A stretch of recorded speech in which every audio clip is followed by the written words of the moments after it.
about the UCAT and more specifically my score, which is always fun talking about my exams. But anyway, I'm here to be as transparent with you guys as possible and tell you everything about what I've done, you know, how I felt my score was and what I would change potentially.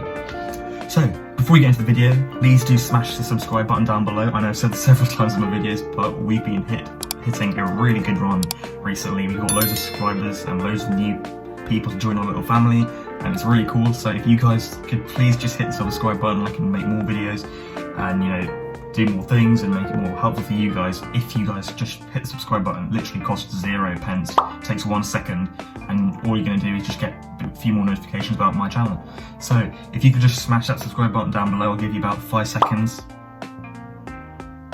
Awesome. So I'm assuming by now you've hit the subscribe button, and also feel free to like the video at the end, and yeah. Anyway, so we're going to be talking about my UCAT score, and without further ado, let's get into it.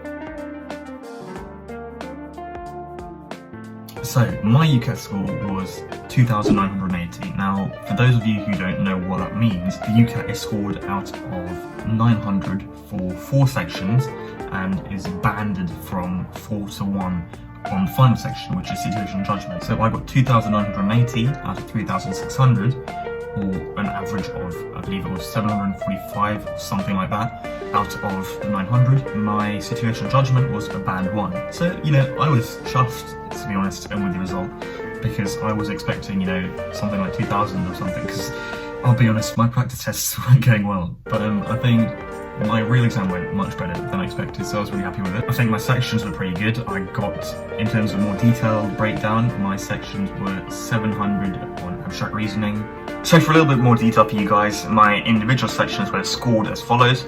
So in verbal reasoning I received 700, in decision making I received 700, in abstract reasoning I got 710, and in quantitative reasoning, which shocked me, I got 870 somehow. They were all really good, you know, anything over 700 for me was great. I was really happy with that. I was expecting to get, you know, 650, potentially 600 or 550 even on some sections, so I was, you know, amazed at those scores.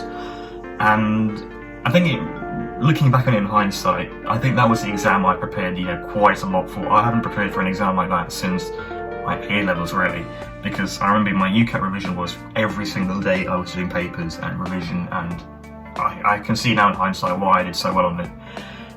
It really does show whatever you put into the UCAT you get out, so the more you put in, the more you're going to get out. It's worth it in the long run, believe me, it's worth it. But anyway, I'm here to talk to you about why I got my score and what I think of it.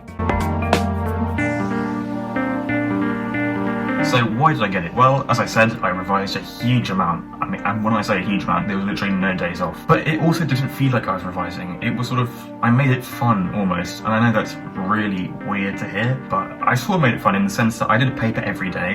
And believe me, you won't run out of papers, even if you know, start in July and have an exam in October, you won't run out of papers. There will be plenty of papers online, and you can always retake papers. You'll never remember them really. So what I would say is I prepared by doing papers every single day. Maybe I missed 1 or 2 days really, but pretty much every single day. And then I would do more like in-depth practice, you know, for the rest of the day. So I would do my paper in the morning as soon as I woke up and just do a paper, and that would be about 2 hours, I'd say.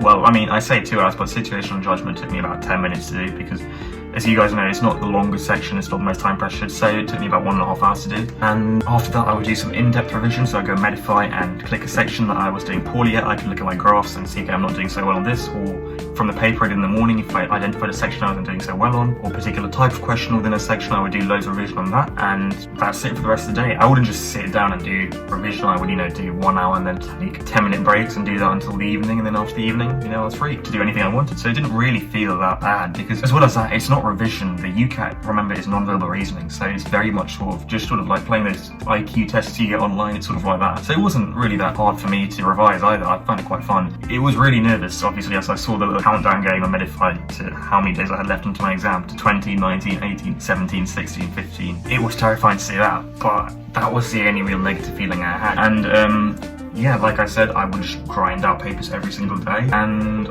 naturally just start to get better at it. I got better with timing, I got way better in terms of, you know, DM to decision making and abstract reasoning sections. I got way better in terms of eliminating answers immediately. So it was just, I could see my progress day on day. And that's why I would actually say to take a later exam. I'm one of the few people who, you know, say go for the later exam because it gives you so much time, and to have a strong UCAT score really takes the pressure off next year when you have to revise for your BMAT. Even if it doesn't go so well, you know, okay, I've got a strong UCAT exam score here.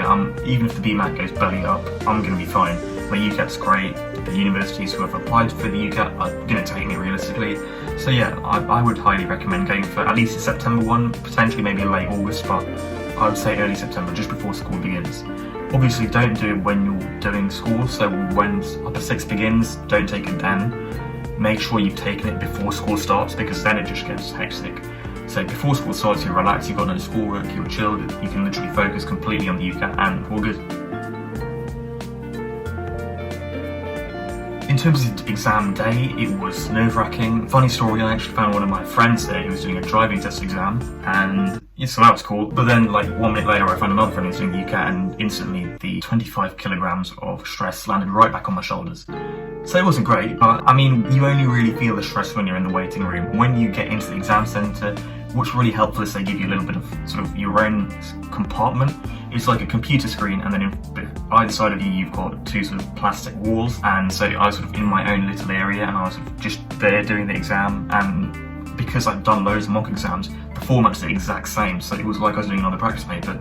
So, you know, in that sense, I was really fine with it. I wasn't stressed at all. I didn't feel any nerves. It was just like I was doing another practice paper, which I think really helped me, because the lack of stress, especially the quantitative reasoning section, meant that I was on the flow. I was doing question after question, and I was sort of just doing it at my own pace. Now, for the maths section, quantitative reasoning, which I got 870 in, that was the biggest thing. When if you're anxious during the maths exam, you're gonna get careless mistakes, you're gonna get stuck unnecessarily, you're gonna have a really stop and start rhythm. The best way of relaxing is to do loads of practice papers. Use UCAT Consortium because it's the exact same exam format. What would I change? To be honest, I wouldn't change much of what I did. I wouldn't say to revise any more than I did. So just to recap, it was a 9 to 11 paper in the morning, and then 12 to 5 revision, sort of with 1 hour and 15-minute breaks. And I wouldn't go over that. You know, that sort of just makes it boring, and the more boring it gets, the less you want to revise. The less you want to revise, the more likely you're going to find excuses and you're not going to enjoy it, and it's not going to be fun. So I'd say to keep it nice and short and sweet. And if you do it, you know, every day for a week, and maybe on a Saturday as well, it's pretty good. You know, you can get a Sunday off, and you've got your evenings off as well. So it's not that difficult. It shouldn't be too much time pressure, and you shouldn't be revising, you know, 24 hours of the day. That doesn't work. What you should be doing is making sure you take breaks, making sure you're doing it every day so that you enjoy it. You know, that's what's really important. You need to enjoy your revision.